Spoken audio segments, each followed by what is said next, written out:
Anybody who studies the Quran seriously knows that Allah records on multiple occasions how prophets were insulted, how they were made fun of, how they were rejected in the most obscene ways, and how even the prophets themselves felt the pain of those disbelievers making fun of them. Nuh alayhi salam complains about how people found him disgusting and that they would plug their ears, with their fingers and walk away from him and pull their clothes back as a show of insult to him.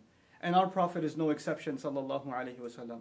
This Quran that honors our Prophet also at the same time records the most hurtful words that were said to him, that the Prophet himself would have to recite and remind himself of the words that were said about him. Sahir, magician, majnoon, insane, kadhab, a perpetual liar. So many accusations are made against our Prophet sallallahu alaihi wasallam, and they're all recorded in the Quran. Allah wants us to remember that this is a fact, that all prophets, though they are the most noble of Allah's creation, and that Allah Himself has honored them, at the same time are people that will face the worst kinds of insults and the worst kinds of ridicule. But what is supposed to be the reaction?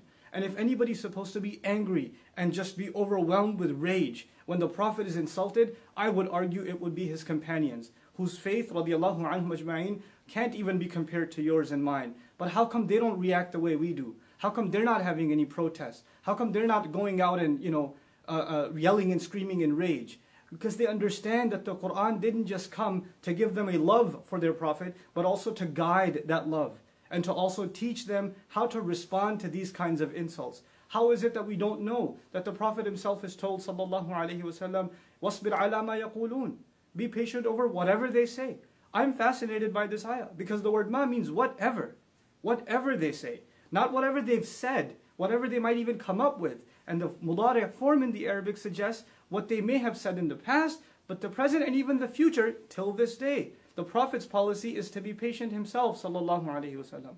Where in the Quran does it justify our anger like this? And actually, is our anger even justified? If anything, I argue, the one thing we should feel towards those who hate us and make hateful speech towards Muslims is sorrow. We should feel sorry for these people. They can't hurt the Prophet. They can't take away his honor. It was given from the sky. It was given from Allah. Nothing on earth can take it away. No article, no cartoon, no film, no speaker, no hate speech, no form of art. It's not going to take away the dignity of our Prophet sallallahu alaihi wasallam.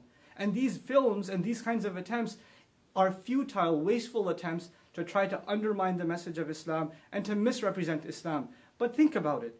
Us reacting in this emotional manner and engaging in senseless violence, is this not also misrepresenting Islam?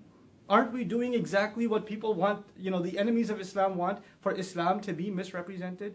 If anything makes me angry, it's the anger at our own selves that we don't understand the policy of the Quran and how to respond to insults. Idfa' billati hiya ahsan. Respond with that which is best. Finally, I want to share with you guys, some people think that this was an early policy in Islam, that in the Meccan time of the Prophet, that he was supposed to be passive. But when the Prophet migrated and battles began like Badr and Uhud and Ahzab and Tabuk, etc., now the policy was not to be patient, and therefore we should take that. Let's look at Ali Imran, the battle of Uhud. What does Allah say to us? وَلَا تَسْمَعُنَّ مِنَ الَّذِينَ أُوتُوا الْكِتَابَ مِنْ قَبْلِكُمْ وَمِنَ الَّذِينَ أَشْرَكُوا أَذًى كَثِيرًا. You will absolutely hear hurtful words from those who were given the book way before you and people who commit idolatry and blasphemy with God. You will hear hurtful speech absolutely coming from them.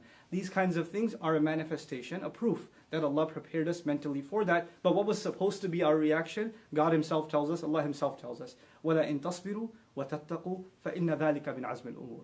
If you can be patient and you can maintain your consciousness of Allah, then that is the most noble of deeds, the highest of accomplishments that you can accomplish. That is supposed to be the reaction of the Muslim. This video was watched by 30 people? This loser and his cousins? Before we gave it support. We made it popular. We're the ones that are giving it more flame. And I want to end with this. In school, bullies tease the kid that they know takes the teases and gets, he shows a reaction. The more we react in this way, the more we're encouraging others to, pursue more hateful speech. We have to learn to respond in mature, civil, and higher discourse the way the Quran and the Sunnah of our Messenger, the legacy of our Prophet, expects from us. I pray that this is a message that reaches all of my young brothers and sisters that are feeling the sadness, the rage because of this incident, but I hope to turn that rage, and I hope you can turn that rage into something positive. Barakallahu li wa lakum. Assalamu alaikum wa rahmatullahi wa barakatuh.